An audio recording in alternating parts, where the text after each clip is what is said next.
सुप्रभात प्यारे दोस्तों, हिंदी ई लर्निंग तासिका में आप सभी का स्वागत है और हमारे हिंदी अभ्यास यूट्यूब चैनल पर भी आपका स्वागत है। नवीं हिंदी लोक भारती इस किताब के पाठ्यक्रम में पहले इकाई में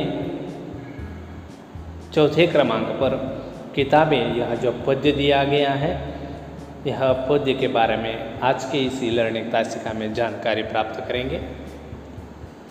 किताबें यह पद्य गुलजार जी ने लिखी हुई है।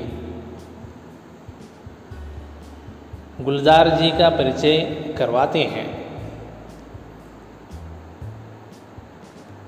गुलजार जी का जन्म 18 अगस्त 1936 में दीना, झेलम जिला पंजाब में हुआ है। गुलजार जी का मूल नाम संपूर्ण सिंह कालरा है।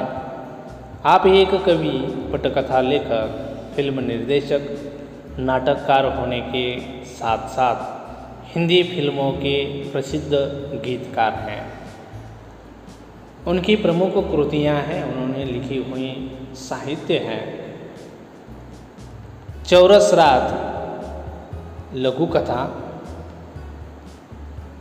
रावी पार कथा संग्रह, रात, चांद और मैं, एक बूंद चांद, रात पश्मीने की कविता संग्रह है। खरासे कविता कहानी का कोलाज है। इस नई कविता में आधुनिक संवेदना के साथ परिवेश के संपूर्ण वैविध्य को नए शिल्प में अभिव्यक्त करने वाली काव्यधारा है। गुलजार जी ने इस पद्य के माध्यम से प्रस्तुत कविता में कवि ने पुस्तकों के साथ मनुष्य के पुराने और प्रगाढ़ संबंधों और उनके साथ बिताए गए पुराने क्षणों को याद किया है। किताबों के माध्यम से रुखों और फूलों के आदान प्रदान तथा निजी जीवन में पुस्तकों की वजह से जुड़ने वाले प्रेम संबंधों का चित्रण किया है। इसके साथ ही उन्होंने पुस्तकों के दुख दर्द, उनसे मनुष्य की बढ़ती दूरियां तथा कंप्यूटर के कारण पुस्तकों को पढ़ने में सुविधाओं आदि का मार्मिक चित्रण किया है। पहले चरण में कवि कहते हैं, किताबें झांकती हैं बंद अलमारी की शीशों से, बड़ी हसरत से ताकती हैं महीनों अब मुलाकातें नहीं होती, जो शामें उनकी सोहबत में कटा करती थी अब अक्सर। यानी कवि कहते हैं कि कंप्यूटर के युग में किताबों की पहले जैसी उपयोगिता नहीं रही है। अपनी तीव्र मानसिक पीड़ा का चित्रण करते हुए कहते हैं कि आजकल किताबें अलमारियों में रखने भर की चीज़ें हो गई हैं। अब उन्हें अलमारी से निकालने की ज़रूरत नहीं पड़ती। बंद अलमारी की ओर देखने पर ऐसा लगता है जैसे किताबें अलमारी के शीशों से कवि की ओर झांक रही हैं। वे कामना करती हैं कि उन्हें बाहर निकालकर कोई पढ़े। कवि कहते हैं कि अब तो महीनों गुजर जाते हैं, उन किताबों से मिलना नहीं होता। एक समय ऐसा था जब उनकी शाम इन किताबों के बिना नहीं कटती थी, मगर अब अक्सर आज के इस दौर में आधुनिक साधनों के कारण किताबें सिर्फ अलमारी में पड़ी रहती है। किताबें यह कामना करती हैं कि कोई हमें वह बाहर निकाले और हमें पढ़े। यह किताबें कामना करती हैं, मगर आज के इस भाग दौड़ भरे ज़िंदगी में महीनों तक उनसे किताबों से मिलना नहीं होता। हर शाम किताबों के बिना नहीं कटती थी। इस पंक्तियों का अर्थ यह है।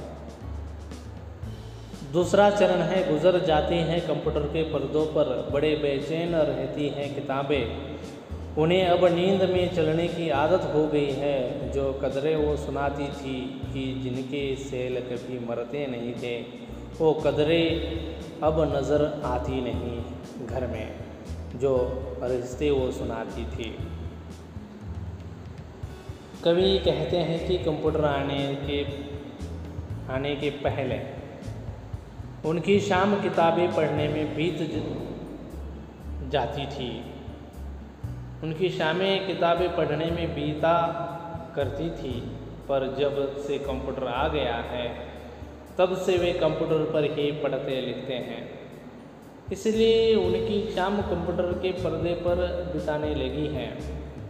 इस वियोग के कारण किताबें बहुत बेचैन रहने लगी हैं।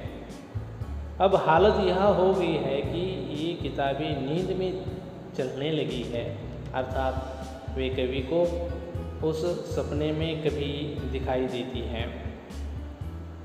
इन किताबों से जिन मानव मूल्यों की जानकारी मिलती थी और जो अक्षुण्ण हुआ करते थे, वे मानव जीवन अब घर में नज़र नहीं आता।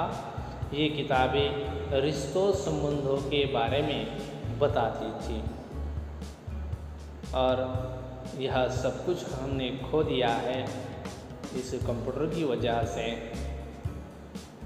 आधुनिकता के कारण हम किताबों से दूर जा चुके हैं। यह अर्थ कवि इस पंक्तियों का बताते हैं। तीसरा चरण है, वह सारे उधड़े उधड़े हैं, कोई सफ़ा पलटता तो एक सिसकी निकलती है। कई लफ्ज़ों के मानी गिर पड़े हैं, बिना पत्तों के सूखे डंडे लगते हैं वो सब अल्फाज, जिन पर अब कोई मानी नहीं उगते। इस पंक्तियों के माध्यम से कवि कहते हैं कि किताबों की प्रशंसा करते हुए वह कहते हैं, ये किताबें रिश्तों संबंधों के बारे में बताती थी। वे सारे संबंध अब उधड़ गए हैं, टूट से गए हैं। अब वे उन किताबों का कोई पन्ना पलटते हैं तो उनकी हालत देखकर उन्हें रोना आता है और उनके गले से सिसकी निकलने लगती है। इन पन्नों से कई शब्दों के अर्थ फटकर गिर पड़े हैं। बिना अर्थ वाले शब्द ऐसे दिखाई दे रहे हैं जैसे वह बिना पत्तियों वाला ऐसा ठुंड हो जिस पर अब कोई अर्थ नहीं उगने वाला। यानी हमारे मनुष्य के जीवन में इन किताबों का महत्व बहुत है। रिश्ते, संबंधों, नाते यहाँ इस किताबों में